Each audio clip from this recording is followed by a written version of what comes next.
Hi everyone, welcome back to Hair of the Werewolf. I'm Lily, and I have with me Chase. What's up? And we are a paranormal horror podcast that likes telling each other true scary stories from all over the world. And today, I think we each have a story to tell each other. Oh yeah, absolutely. So, of course, if you guys have a drink, and especially if you're having our fall drink, thank you and enjoy. Absolutely, you should check out the recipe on our Instagram account. Yeah, I think it's on all social media. Maybe. And we also read it on the couple episodes ago, so you should do it. It's a rum-based cidery cocktail. It's a hot drink. It's a hot drink. Which is perfect for the cold weather. Yeah, it's super cold now, and yeah, it's really good. At least I thought so. But I was kind of buzzed, so who knows? And if you're being responsible right now like I have to be and drinking water, that's cool too. We're not going to judge you. Now, actually, I'm not drinking right now either because we're going to be heading to a Friendsgiving a little later. And we're going to probably drink there. Yeah, right. So we're saving that for a little later. Anyway, so we have any news, anything different going on? No, I don't think there's anything super special today. Just a lot of different stories today. Yeah, I agree. I'm kind of like super excited because my story for today is about what could happen if you were stuck in the middle of nowhere in a cabin with a supernatural entity. This is definitely inspired because of our most recent creepy experience, and I think the listeners should hear about it. I thought to myself, I wonder how many other people have these type of experiences too. Absolutely. So I went out looking for other people's personal stories of staying in haunted cabins. This was both out of curiosity, but I'm not even going to lie, it was to make myself feel better because I was a little freaked out by it. And I find that I get over things a lot quicker if I'm not the only one going through these crazy experiences. So I think I'm going to tell the story from my perspective, which is the only thing I can do. And then I'll let you say what you were feeling throughout the stay. Absolutely. Okay, so when we first arrived at the cabin, it was at Angel Fire. And well, yeah, so we should mention that last week we spent 4 nights and 5 days up in a secluded cabin, kind of to get away from things, kind of like okay, you want to go way back. Yeah, we kind of just wanted to get away, and because we've been dealing with a lot of stresses with the house hunting and kind of not having a place to live. So yeah, we were kind of like, hey, wouldn't it be cool if we had more than one room?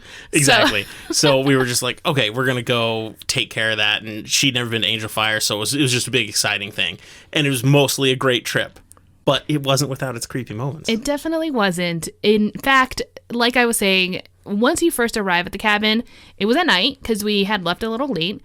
And we had a nail in our tire. We had a nail in our tire. That's what right. Luck, and I had to go get it repaired on a Sunday. And I found a really coul place that did it, but we left hours too late, so it was pitch black when we got there. Yeah, I wonder if that was fate being like, look, you guys really don't want to go here. But anyway, so yeah, as soon as we got there, I noticed that it was super quiet. Like, there was no sounds, no animals, wind. It was still as hell. Like, it sounded, I'm not even kidding you, like a room that's been soundproofed. It was that way for most of our stay. Yeah. Occasionally, some wind would pick up, and then everything felt very normal.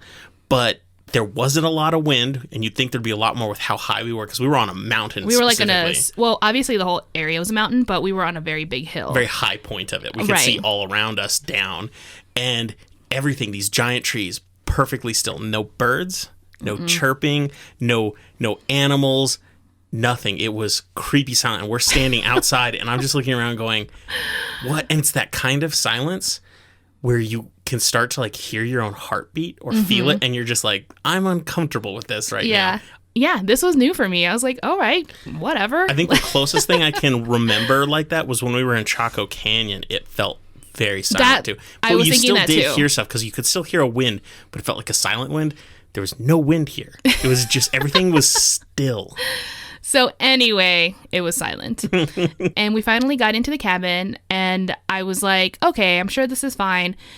But then I noticed that there were a lot of religious figures everywhere. Everywhere. Well, not just in. There were some outside, too, in the driveway. So, yeah, there was picture frames of Jesus, and then multiple crosses hung everywhere. Crucifixes, and passages from the Bible that were, like, in these kind of, live, laugh kind of art kind of thing. But kind that make you feel guilty. But, yeah, but guilty. And so... it's like live, laugh, repent. Yeah, because you're sinning, I'm sure. And yeah, there was like a Virgin Mary candle. And like you said, there were larger statues of saints or angels. I'm not really sure outside. I think one was actually like the Virgin Mary, just this big statue in the dirt. There were like driveway. 3 or 4 of them in a kind of like cluster out there. Anyway, so I'm not saying like there's anything wrong with that. I know a lot of people who do. In fact, I grew up in a Catholic household and we had tons of these. We have like a million baby Jesus and Virgin Marys and whatever. Totally fine. But what art and like the pieces they picked to display in the house were very oddly creepy, I thought. They were oddly creepy, and I think it's because that was the only thing there. I've been to houses with lots of religious stuff around, but it often also has like personal things or there's a lot of things decorating. It's just that's a pretty heavy theme, whereas this place was the only theme.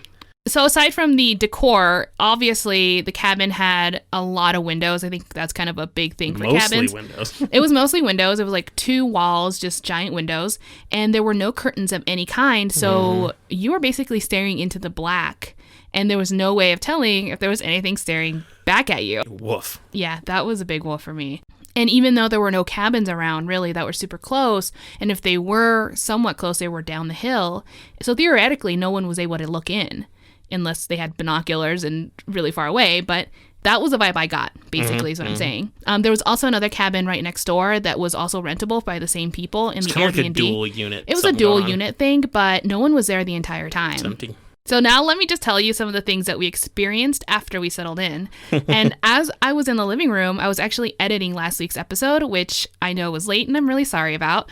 But anyway, I was sitting on the floor and I had my laptop on the coffee table in front of the couch. So I was basically surrounded by windows. After about maybe 30 minutes, I noticed that the sensor lights outside came on. I looked over to see if there was anything out there, like an animal or whatever, but I saw nothing. I yelled over to Chase and he was in the bedroom. So I told you, I was like, hey, Chase, the sensor lights are coming on. I don't know what's going on. And you're like, yeah, it's probably an animal. But despite this, I still felt very nervous. The lights eventually would go off and I would go back to editing. Then a few minutes later, the lights would come on again. This started to happen every 10 minutes or so. And then I noticed that the other sensor lights located on the other side of the porch near the front door also came on. So I'm basically thinking I'm going to die. But I continue to edit my creepy episode of Dear David. So I'm just like, this is the creepiest situation ever. Well, and my initial reaction when they came on is I said, I bet the sensitivity is too high. Because this cabin was way off the ground. It was pretty much on a second story because there was garages that we didn't use down below. Right. And I was like, the sensitivity is too high. It's probably just picking up the plants that are moving. But when we would look outside or step on the balcony, it was perfectly still. There was no wind. No. Nothing was moving. And there was no animals, and it didn't trigger when you were down on the ground. So the lights didn't come on when we pulled up our car. Right. So I was like, what the hell's going on? And I finally finish editing, and I think to myself, okay, I fucking need a drink. I deserve a drink because I was like stressing about the episode, and also I'm thinking like there's a serial killer out there for me. I go make myself rum and Coke, obviously, and keep it classy. I was feeling on edge. Even after like 5 drinks, I still felt creeped out. So I was like, you know what? Let's call it a night. I'm going to bed. Yeah, I'd say like that was the end of it for me. Especially that first night, I should say. And I couldn't shake it because usually I'm not afraid of the dark. Like I'll walk outside if it's pitch black and be like, this is fine. I'm the same way. Yeah. But anyway, the next day, it all seemed fine until again at night. It just seemed weird again, like we were being watched. And for most of the days, that was the extent of my experience, except the last night we were there, which I'm going to stop telling the story right now because I want Chase to tell his perspective because I think you had more things go on. So I wasn't feeling too terribly scared of the windows or anything most of the trip. What was bothering me was when I was lying down to go to bed and you were already out. You've been falling asleep pretty quick recently. I would just be lying there on my phone. And we had very good internet at the cabin, by the way. As much as I love camping, I'm still a city boy. I need access to Reddit, or else I feel like a barbarian. And then all of a sudden I hear a lot of noises. I'm hearing scratches. I'm hearing thumps. Was this like booms. Right after I fell asleep, or was this like a little time after? Probably like an hour after you were asleep. Okay. And, the scratches would kind of be like someone dragging like a broom along a wall for like a couple meters, and the booms kind of felt like they were coming from below, like down below, like ground level. So I was hearing that pretty much every night. And to be honest, I was sleeping particularly badly. I was waking up almost every 30 minutes on the minute. Every night. And the first thing I did when I woke up was stare straight into that mirror that was overlooking us. And I don't know why. And I was just like, and I would just keep trying to go to bed. That was what was happening to me most of the night. In general, I wasn't too worried about the windows until the final night. Right. Okay. So let me tell that part of the story. On the last night, it was again, same feeling being watched. But this time when I went to bed, I had this like absolutely overwhelming sense of panic. I could feel my heart racing and my breathing was getting faster as I laid there in bed. Then when I finally managed to calm down enough to fall asleep, I woke up only like 5 minutes later and I just stood up and looked right at the front door because I was 100% convinced that there was someone out there. In addition to that, I also noticed that I was starting to feel really dizzy and my head was spinning. So it took me a long time for me to calm down again. Like it was panic and dizziness and everything. And then boom, it would happen again. As soon as I'd fall asleep, not even a minute later, I'd wake up. And then I'd say like it wasn't until you came to bed that I felt a little better. And I was able to like fall asleep a little longer, like longer than 10 minutes, because that's what it felt like. Every 10 minutes or every 5 minutes, I'd wake up. What I find funny about this is you're like, oh, he came to bed and that was a source of comfort. Because the funny part about that is the reason I went to bed is because I myself was feeling terrified. I was out on the couch, just on the other side of that partial wall, and I was in the dark room because I knew she wanted to go to bed and I didn't want her to get distracted by sound. And I was just on the couch with my phone, and like every few minutes I would just be staring out the windows and feeling really uncomfortable. Like I felt like every time my back was to one window, and I had to turn around and then I was exposed from another side, and it was really unnerving. And I said, you know what? I'm just going to go to bed because then I'll at least be next to Lily and it'll feel a little bit warmer and calm. Because I was terrified. I actually told you I was feeling terrified, but you didn't tell me you were feeling terrified. No, I didn't want to like encourage it because She didn't tell me until we were driving home the next day. I didn't tell you anything. She made me feel like I was just crazy. And I accepted that. To myself, I was like, oh, Chase, maybe it's something wrong. Maybe there's just something going on with you and you'll be over it and you'll wake up and you'll feel fine. And I did feel fine when I woke up. But no, she let me believe that I was just feeling crazy. No, it wasn't like I was trying to make you believe or be like, yeah, I'm totally fine. I never said I was fine, but I think like for me and my sanity, I'm like, we're at this cabin, no good of us both freaking out will happen. So I had to pretend, because if I pretend, then maybe there's part of me that will believe it's fine. Denial, basically. Absolutely. So, as like, we slept there and you were there next to me, even though I felt a little better, it didn't matter what direction I was facing while I was asleep. Every once in a while, probably like every 30 minutes, like you were saying, I'd wake up in a panic and look again directly to the front door because I swear there was something there. And yeah, I honestly felt like everything was escalating up until that night. Like every day we were there and every night things got a little worse for me, like how I felt. And again, I didn't want to mention anything because I was like, Lily, get over yourself. You're fine. People have stayed in this cabin and didn't die, so you're not going to die. That we know of. It wasn't until I went home and researched it and found there's no evidence that anything happened there. Oh, right, exactly. So I'm like, okay, just you're being silly. But yeah, that was one of the scariest experiences I've ever had. But see, the thing is, the only time I was actually legitimately scared was that last night. The other times, I would just feel a little unnerved when I was going to bed and I could hear that scratching. I was like, oh, it's probably just a little animal outside. That worked in my brain. But I think when you were saying that you were out there on one of the nights on the couch and you were starting to feel really scared, I think you mentioned that last night. Didn't you say you heard footsteps? I said it sounded like I heard... Okay, this was during the day, actually. It wasn't at night. So it was during the day. Remember. You were asleep. Or you were asleep. In the morning? It was in the morning. And, I had gone outside and sat out there for a while. And once again, super still. Nothing was going on. Well, anyway, I go back in and I'm sitting on the couch on my computer. And then it kind of sounded like I heard something walking on the balcony out front towards the front door. And I immediately look up, and there's nobody there, but I see the bird feeder that's right there is waving back and forth rather violently.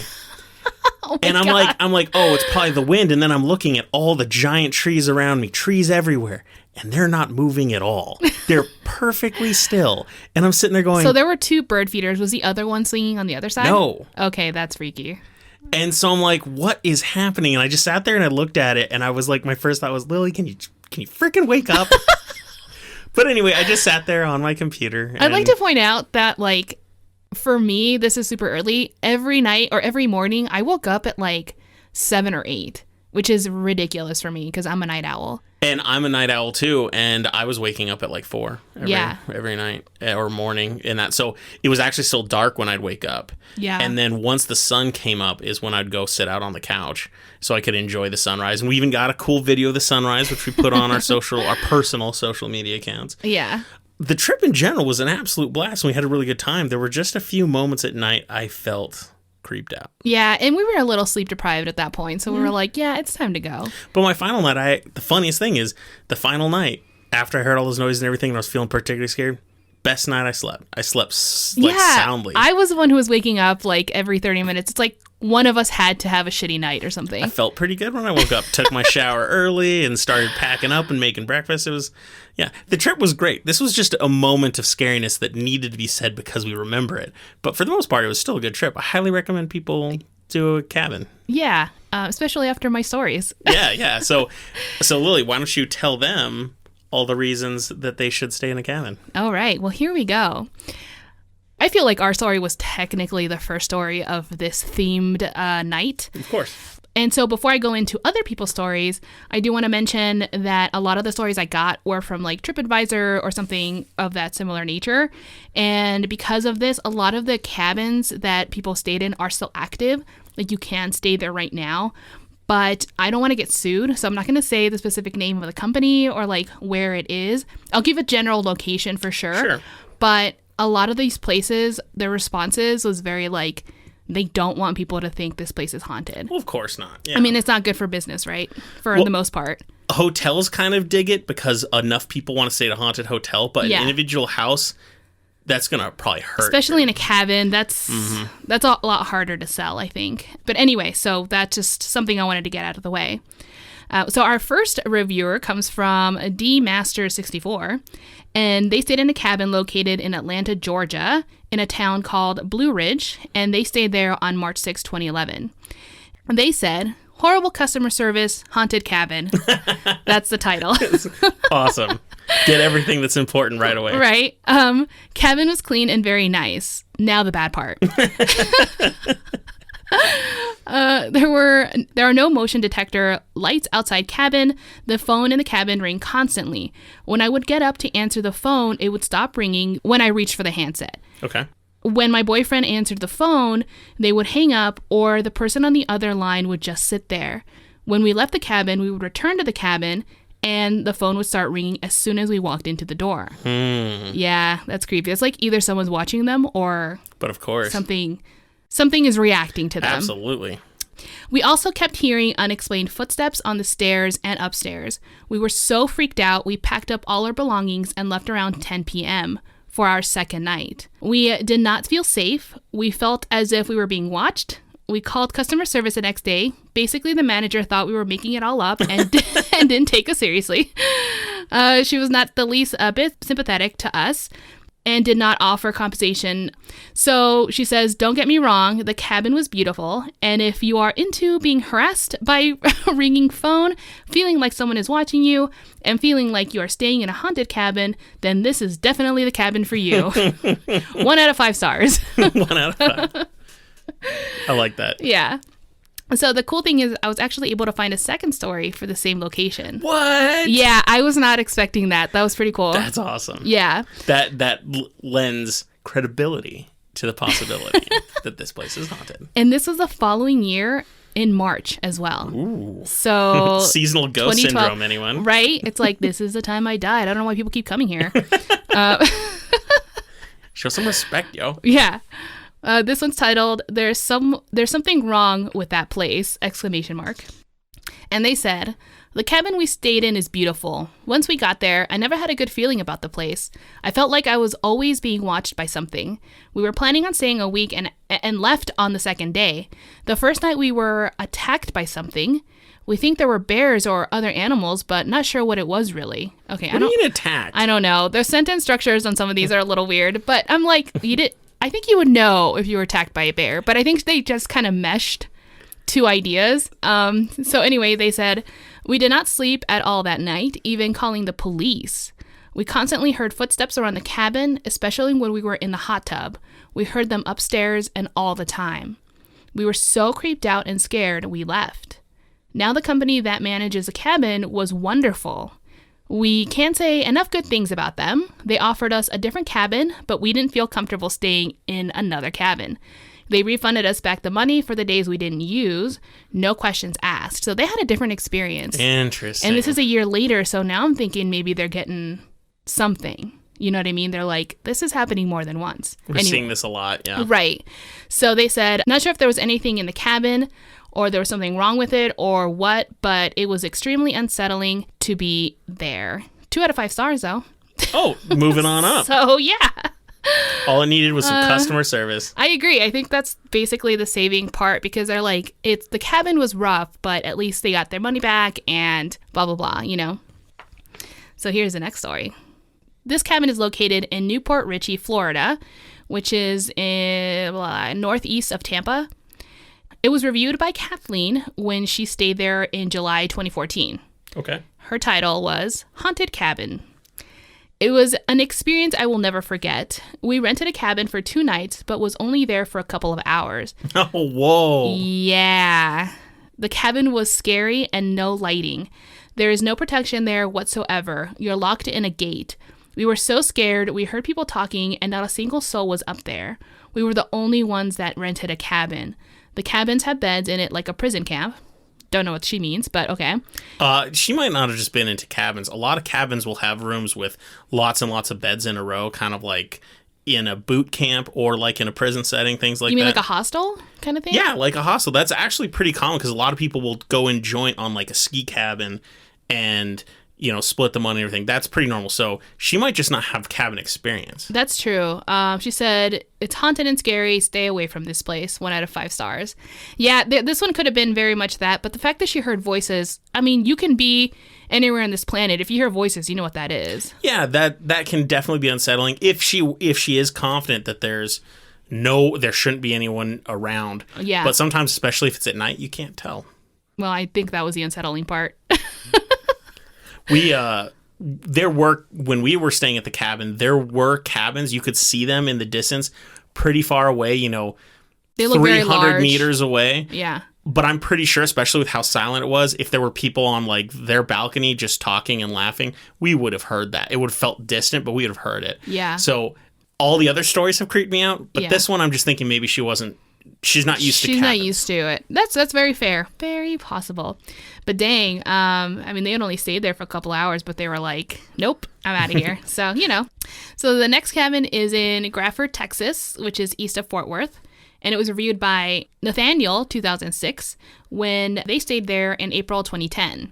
His title, Cabin Number 5 is Haunted. Didn't get a whole lot of sleep. He says, this was our first trip to the lake, but back to the cabin. At nightfall, things got pretty crazy. Hearing doors open and close, being woken up all throughout the night and early morning hours by constant sound. Very aggravating. And then actually seeing the floating ball of light, an orb. Oh, he saw an orb. Yeah, come into the bedroom and then proceed to start forming into God knows what. I didn't enjoy the light show. Haha. What a normal reaction to that. Most people just crap themselves. Yeah. He's just like, didn't enjoy. He's 0 out of 5. He's like negative reviews. And I stopped it short by getting out of bed and turning on the light. Anyway, that was the only bad experience for me. Other than that, I love the cabin and the atmosphere. 3 out of 5 stars. This guy doesn't give a fuck. Once again, we give so much credit to reviews, but people are so wide. Like, one person's like, beds are close together, I'm out. And the other one's like, ball of light, still better than average. Crazy spiritual light show. Anyway, Kevin's cool. At least he's honest. I don't know. This is the guy who, like, when his food comes at a restaurant and he sees, like, a hair and he just, like, pulls it out and is like, and just eats it. He doesn't say anything. We all have hair. It's all right. It's not like it's spit or nothing. Then you look, you're like, that might be spit. And he's like, it's not like it's poop or nothing. Oh, my God.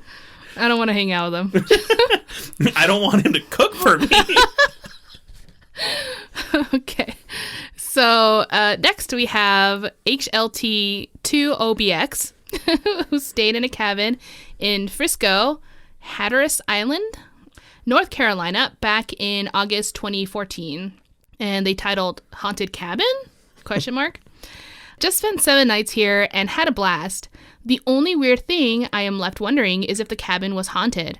I can't find any other reviews or stories about this one, but one member of my family heard someone calling her on the last night of our stay and felt a small child's hand push her as if nudging her to get up, and this happened twice. Whoa. Anyways, not worried about it. I felt very comfortable here. 4 out of 5 stars. Screw my friend. I like how I said, like, little child hands, and I'm just imagining, you know, how people have those little salad mixers that are little hands. Oh, like, yeah. someone just prodding you. It's like, get up.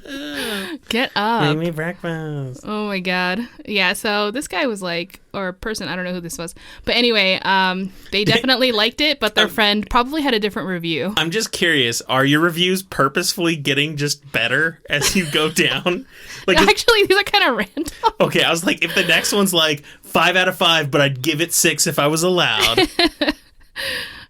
So, yeah, now in Gatlinburg, Tennessee, Brandon reviewed his cabin experience from when he stayed there in April 2019. He says, loved it, but haunted. Now, let me start off by saying that these cabins are very nice and has everything you would need for a great stay. Now for the scary part. Me and my wife stayed in either cabin 8 or 9. I can't remember which one. But one night, I woke up in bed at like 5 in the morning. I was cuddling my wife and felt tapping on my back. I heard a voice behind my back repeating, saying, hey, hey, hey. Scared the crap out of me. I told my wife what happened, and she told me that earlier in the night, she saw a dark figure in the corner of the room with the shape of a woman. But other than that, great cabin, 4 out of 5 stars. This is when she mentions it. She's like, oh, I think I see a ghost. I'm going to bed. It's fine. I'm going to mention nothing to my husband. Oh my God, people do the weirdest things. I know. Well, I didn't tell you anything either because I just didn't. But if I saw a figure. I told you everything. I know. I might die one day because something horrible's happening. And I was like, maybe I should have told him, but nah. For me, everything we were feeling was feelings. I never saw or heard anything, so what was I going to say? You know. So are you trying to tell me that feelings don't matter? Yeah. They don't, Chase. I'm in for some hurt, guys. All right. Okay, so this is actually my last review. All right. It comes from 704Vs, who stayed in a cabin in Tofino, British Columbia, back in October 2020. So this is the most recent. Which, by the way, by far the most gorgeous location yet. I even watched a video on YouTube because I was so interested in it. Where again? This is in Tofino, British Columbia, Canada. Oh, yeah. Gotcha. I don't even know where that is. Well, I know where British Columbia, that part of Canada, but I don't know where Tofino is. It's the most west, south corner kind of ish area. Oh, okay. Yeah. And anyway, so they said haunted cabin 16.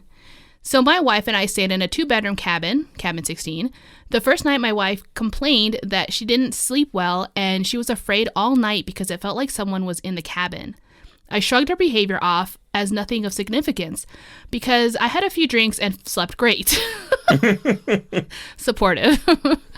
The second night, however, was a different story. We both slept in the north bedroom of cabin 16.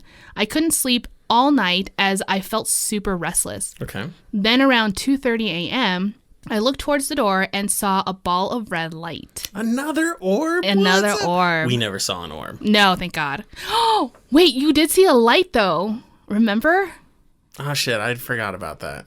Yeah. But I didn't see a light in the apartment because everything... apartment? It's a cabin. I was lying down in bed next to you one of those mornings, and I, was during a time I was woken up, and there was like a really bright light outside up in the sky. And I just assumed maybe it was a helicopter coming through and it's flashing its lights and it just came in because it was really bright. But also, to be fair, the other alternative I was thinking is we were near a full moon. It was a... Yeah, but it was a waxing gibbous. Well, yeah, but it was so bright that what could have happened is if the moon was right at that angle where if I was lying one way in bed, it was super bright, and then if I rolled slightly, it would disappear behind the window pane, that it would appear, especially because I was just waking up like a flash, but it wasn't. So I'm thinking that I had reasons to explain it, but there was not a light, there wasn't an emission. You said it cast a shadow. It did cast a shadow. Cast shadows like it was moving. So I don't know. I'm more willing to believe Chase at the time because it had just happened when you told me versus like your new let's pretend this didn't happen interpretation. All right, fine. But it wasn't the one thing I guarantee I remember is it wasn't like an emitting point of light within the cabin. Okay. So let's go on. The ball was made up of small laser-like figures. The room is completely dark, blinds closed, and I have no explanation for this. The whole night we tossed and turned and couldn't sleep. The next morning we were preparing to check out. I was in the washroom when I heard a loud crash. I opened the door to ask my wife, and she said the glass lamp on the kitchen table just shattered by itself. What? Yeah. We had a great time other than this paranormal activity. We were still pretty freaked out. 4 out of 5 stars. Did they clean up the lamp? So my biggest question is, did they clean up the lamp, throw it away, and pretend nothing happened, or did they tell the company? And then this is their elaborate story of how it right, broke. Exactly. It's like, please don't charge us for your lamp. I saw an orb and it's haunted. So yeah. Anyway, but those are my stories. I definitely got inspired based on our experience, and I wanted to make sure that I wasn't insane, and other people also had these similar terrifying experiences. I think I'm ready for a break, and we'll get back and you'll have some stories for us that have nothing to do with cabins. Okay, cool. So all right, we'll see you guys in a few. Okay, guys, we are back, and I feel super ready to not talk and listen to Chase's scary stories. Absolutely. And before I get to my actual story, I do have a small thing to say about my research process. On November 9th, people started posting lots of different videos of this moving light that was spotted in southern France near Montpellier. And you mean like this month, this year? Yeah, just okay. Maybe 2 weeks ago. Oh, wow. Okay. Most of the videos were cell phone videos, obviously, and they were taken from various vantage points, distance, down below, everything. And as you can assume, all of the footage was out of focus and shaky and crappy. Mm-hmm. Now, the comments under all these posts were full of back and forth conversations between people saying it was a drone with a light and people disagreeing and saying drones can't move like that. Then there were people arguing that the light appeared to be only several meters across, but then other people were like, no, look at this video. It has to be 100 meters across. No consensus whatsoever. Oh, wow. The only thing for sure was a lot of people were convinced it was a major UFO sighting. And then a few days later, I was following this. I was reading all the comments. I was doing everything because I'm like, this might be a great story. Well, a few days later, a man named Remy Gaillard, if I'm pronouncing it correctly because it is French, released a video claiming that the sightings were all part of an elaborate hoax that he had concocted. Now, Remy Gaillard is a famous French prankster. His YouTube has millions of subscribers, and he has been on multiple French TV programs as well as made a movie. Wow. This isn't some random person taking credit in order to gain some semblance of fame. He was saying, I absolutely did this, and you guys fell for it. And It was apparently his first UFO hoax so far. So I'm a bit torn. I greatly appreciate this sort of commentary-inducing hoax. It really helps highlight how easily people believe things they want to, regardless of the evidence for or against it. I think it's relevant and poignant at this very chaotic time we're all going through, but I'm also really pissed off. Because I spent hours researching this dumb drone, thinking it could be a creepy story, reading a bunch of uninformed, crappy comments. Right? And it was just confirmed as fake. I'd be so mad. I had to throw all the stuff I had been writing in the trash. I'm like, this is worthless. In the digital trash. But thankfully, my research did accidentally lead me to stuff, a little tidbit of history, that became my actual story. So that's good. So today's stories are all about the moon. And that's very perfect because just this last week we had a lunar eclipse, a blood moon, if I'm not mistaken. I think it was a partial. Yeah, so whenever you have a lunar eclipse, it should get kind of red because the light is going through Earth's atmosphere, so that the only illumination it's getting is kind of going through our atmosphere at an angle, kind of like a sunset, but just projected. But moon. But moon. Sunset, but moon. So NASA, an agency that really needs no introduction, hopefully everyone around the world knows it. It is one of the few U.S. government agencies known and respected throughout the world. Even I have an undeniable love for NASA. I think people just like NASA because it's not military, it's not violent, and it's like, let's look at planets and the moon. Yeah, let's be fun about this. They have telescopes, camera sensors, and people set up throughout the world and several places off-world that are watching, observing, taking samples, and recording data, and releasing it publicly for all of us to enjoy. Mm-hmm. Although it is desperately underfunded and unlikely to perform their own manned launches anytime soon, they are still at the forefront of deep space probes and planetary exploration. There's a wealth of information freely available for those willing to look into it, and that's relevant, because it just so happens that I stumbled across something particularly interesting that they did release into the public. Ooh. What caught my attention was a bit of data contained within one of NASA's regularly produced technical reports. This particular report, R-277, which was released on July of 1968, before we had even landed on the moon, was titled The Chronological Catalog of Reported Lunar Events.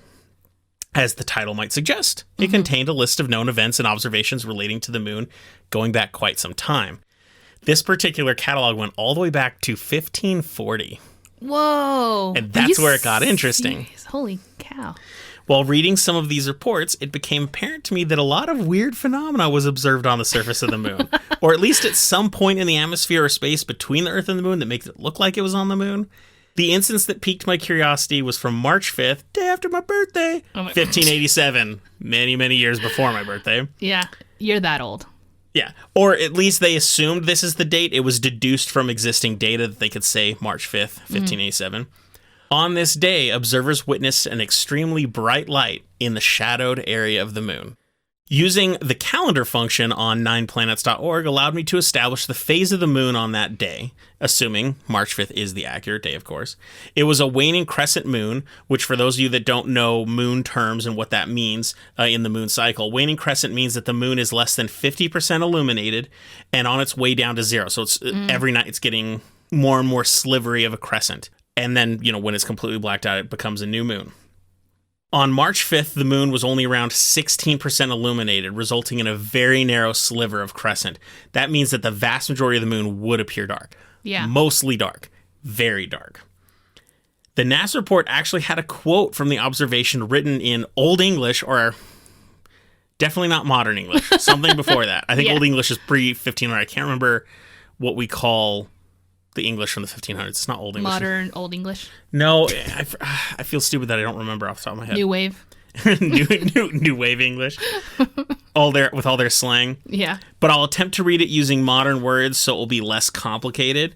A star is seen in the body of the moon upon the blank of March, and a blank I think means the beginning of March or something.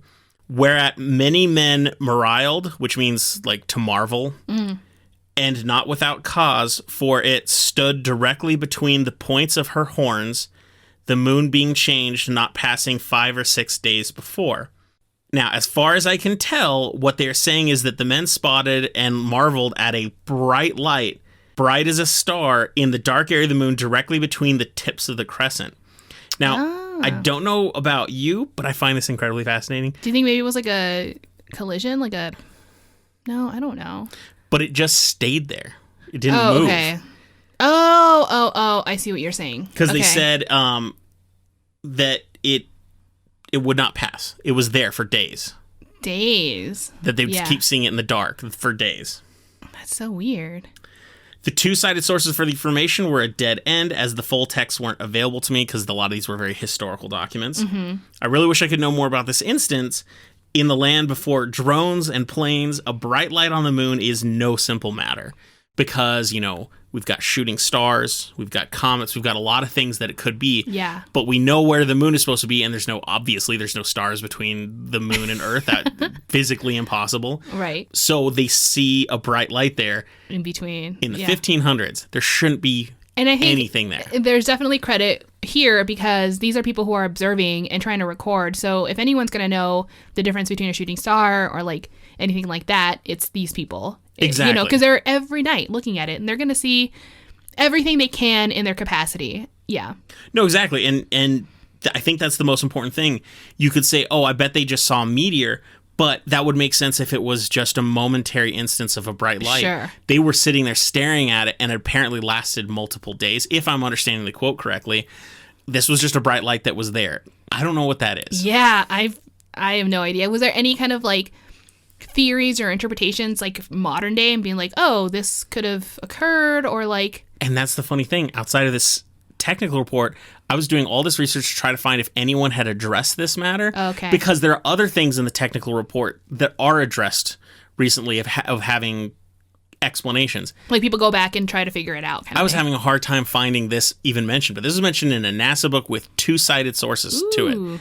Could not find out anything more about it. But I find this incredibly creepy, especially because seeing bizarre lights in the sky in the 1500s was before people even understood the concept of aliens or spaceships or flight or anything like that. So I don't even know what they imagined it was. Maybe they just thought it was some sort of marvelous miracle of God's creation or something like that. I mean, that could have been very possible, but also it's kind of like, what the hell am I supposed to think? I don't know, man.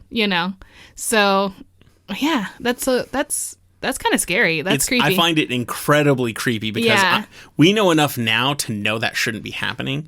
But even if it happened today, we'd probably be able to come up with explanations for things that could have done it using modern technology. Yeah.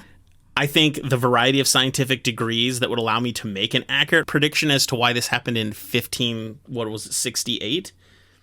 I don't have that. Yeah. I'm just an idiot. So I'm just guessing. But I found this incredibly creepy. Now, as an isolated incident, this would be bizarre enough on its own. It turns out seeing weird stuff on the moon was a little more common than you would think at this time in history. The NASA document shows that at least 5 other bizarre sightings were made on the moon in 46 years between 1540 and 1706. Wait, that's way more than 46 years. It's 146 years. Oh, okay. A star-like appearance on the dark side of the moon was reported in 1540 they wrote in the document, observer at Worms. I'm not sure where Worms is. It might be a place. Like Worms, like WORM? Yeah. Huh. For some reason, I just imagine it's like an island in Greece. Like, maybe it's gone to Crete acronym. Or Worms. Yeah, maybe. In the New England area, multiple people noticed a bright star-like appearance on the moon as well. Not all of these were witnessed by random strangers either. Giovanni Domenico Cassini, a well-known famous Italian mathematician and astronomer famous for discovering several of Saturn's moons, as well as the divisions in its rings, also noticed several strange phenomena on the moon during his time. And he was observing it with tools and with education and knowledge behind it. Yeah. He noticed things such as white spots or what appeared to be white nebulous clouds on the moon between 1671 and 1673. These things may have been a very reasonable or rational explanation, but I think it's worth noting that a versed and learned astronomer noticed several things on the moon that shouldn't have been there, but they were interesting enough to record. Yeah, for sure. So now all of a sudden, I'm starting to realize maybe there's some weird things happening. And it's not because I think the moon is particularly important, and that's why it's even weirder that shit is happening. It's like, there's nothing there. What intelligent creature even wants to be on a moon? Like, what happened here? Yeah. Yeah, what's it doing, man? They, just missed us. So for you longtime listeners, this time frame should sound familiar. Early in season 1, we did an episode that covered a bizarre spectacle in the skies of Nuremberg, Germany. Mm-hmm. It was wild, including the sky changing colors and hundreds of people seeing weird shapes flying in the sky, such as cylinders and spheres. And they were behaving in what would sound like a Star Wars space battle. I'm not joking. You have to listen to the episode. It's absolutely bizarre. Between gods and, or like... Yeah. That was a cool episode. They even wrote about it in their newspaper of the time. Yeah. And they painted it. It was a big deal. That took place just 26 years before the incident I talked about in today's episode of the bright light on the moon. So weird stuff in the sky is happening. Definitely. And if we believe that some of the Nuremberg stuff was not artificial, atmospheric stuff, which is something we talked about then, We could also say this was it too. Should have been less prominent at night when the sun wasn't really an issue. But anyway, it just feels like the 1500s was quite the hotbed of paranormal and inexplicable events in the atmosphere and or space. And on that note, I just recently got a book that covers a wide range of unexplained events in the past. It's not super detailed, but they have a listing of things. So I'm hoping I'm going to cover a lot more of this stuff as we go forward, because it's pretty interesting to me. Maybe I'll even come up with a fun name for that segment. I haven't figured it out yet. Okay. So that is a historical moon story, and I have another one that's a lot more recent, but this one is 100% true, and that makes it 100% scarier to me, especially to you, Lily. Oh, God. Help. So I might be stretching the idea of terrifying, but just bear with me. This story actually takes place on the moon. Okay. Back in December of 1972, Apollo 17's lunar lander was on the surface of the moon. This would be NASA's final manned mission to the surface. Like the previous Apollo missions that involved lunar landings, only 2 of the astronauts would make the descent, Eugene Cernan and Harrison Schmitt, successfully landing on the valley of Taurus Littrow, and they proceeded to survey the area and gather a number of rocks and other samples to bring back home. Mm-hmm. This mission holds the distinction of being the largest haul of lunar samples ever back to Earth. I mean, they were bringing this stuff with them. Nice, yeah. Now, we've all seen footage of astronauts walking on the moon. One important thing to note about this footage is that the amount of dust and sand that is kicked up during these moonwalks. I, for one, always assumed the moon was a nice fine powder, kind of like powdered sugar or a nice sandy beach. This was largely due to the fact that only substances that would remain suspended like that on Earth would be fine and light dust particles. Right. But on the moon, where there's very little atmosphere and very low gravity, it doesn't need to be quite so light or fine to blow around as it does. Pretty heavy, yeah. Exactly. And it's not something I think about. When you just see it, you just associate it to your experiences on Earth. Yeah. So the moon also lacks the same tectonic processes that the Earth has, as well as the other environmental factors such as wind and water erosion on the surface that affect sand and stones here. What this means is that the moon dust is actually really coarse, really sharp, and considerably larger than sand we see on Earth. It is actually very jagged and very unpleasant. Schmitt mentioned that the lunar dirt would get lodged in his suit's joints and folds, making it hard to move. The soil was so sharp and rough that it caused serious damage to the boots of their spacesuits, going so far as to wear down 3 layers of a Kevlar-like material on Schmitt's boot, just in his lunar walk. So as you can assume, the moon surface is actually a really nasty place, which kind of changes my opinion of the moon a little bit, just saying. I don't know about you, but it does to me. As someone who prefers to be barefoot, this thought terrifies me. As bad as all this was, the moon dust had one other nefarious trait to unleash on the unsuspecting astronauts, and this is where it should scare you. Okay. See, even though they were protected from suits while on the surface, they didn't really have a way of cleaning off the suits when they got back into the lander. When they removed their suits, there was moon dust everywhere. Try as they might to be as clean as possible, there was no way they weren't going to have moon dust in the air. And that's when Schmitt started to feel it. His eyes slowly turned red, his throat began to itch. Oh, it wasn't long before sneezing fits began and his sinuses began to swell and clog. Schmitt was having an allergic reaction to the moon. Oh, hell no. This is why it's terrifying, because Lily has bad allergies. I am allergic to everything. He never went into anaphylactic shock or anything, but that doesn't change how terrifying it might be to have a severe allergic reaction to something no human has ever reacted to, and you're out in space, countless miles from Earth. That is, oh my God. Yeah, the most helpless situation you could ever be in. So you have terrible allergies, Lily. You are allergic to almost anything with fur and quite a few other things. So I'm pretty sure you are also allergic to the moon.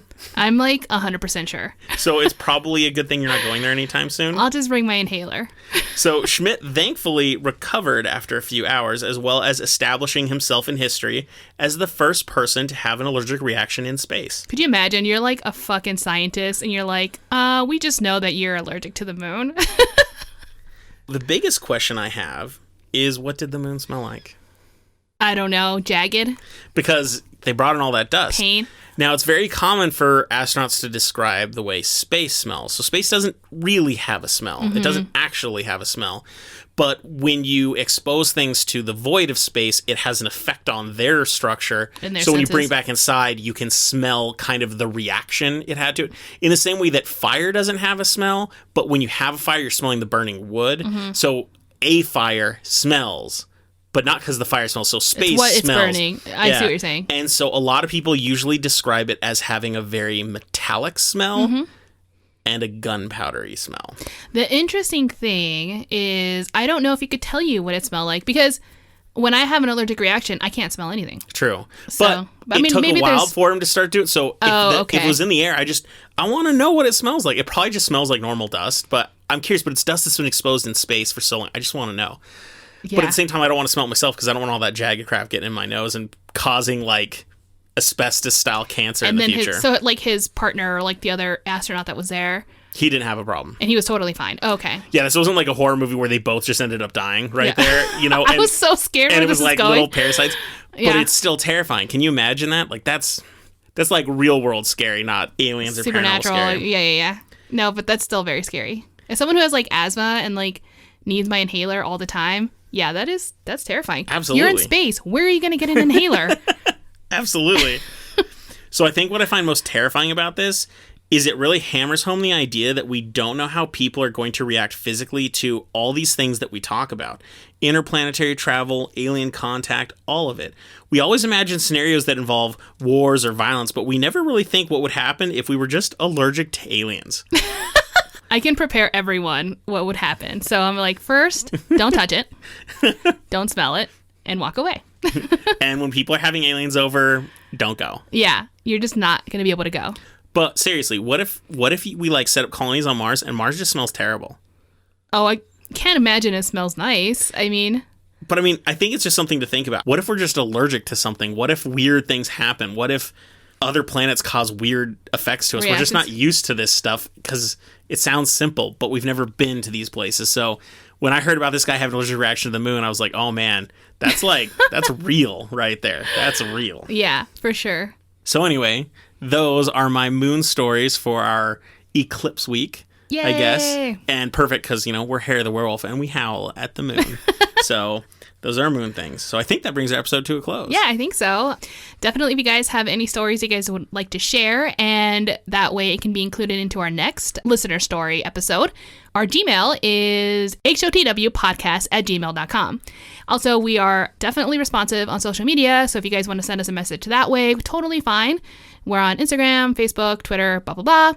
We should also mention that Thanksgiving is next week. So that if that's something you celebrate, we want to wish you an awesome time. We have 2 families we have to visit that day. Yeah. So the biggest danger we suffer is to our pants buttons. Yeah, there's a really good chance I'm going to need new pants after this, because holy moly. And we had like Friendsgiving tonight, and we have another Friendsgiving coming up as well. So, yeah. And Thanksgiving is one of our favorite times to drink. Yeah. Oh, come on. That's like any holiday. We totally just take advantage of that. It's true, but I did learn when I used to work as a brewer that the night before Thanksgiving is one of the biggest beer days of the year. Massive bar sales. Even more than like 4th of July. It's up there with 4th of July and the day before New Year's and St. Patty's New Year's, Day. that's right. Yeah, it's up there with one of the biggest drinking days. So a lot of people like to drink. Damn. Wow. That's interesting. Yeah. Maybe it's because if we get it off, like the day, most people don't work. Absolutely. People are more willing to be hungover and then eat a terrible meal for you. Might as well. Yeah. So anyway, definitely, I hope you guys have a wonderful time eating as well. And of course, if it doesn't go your way and you end up drinking a little too much because you're totally over it, well then don't worry, because the best cure for a hangover is fear. Bye.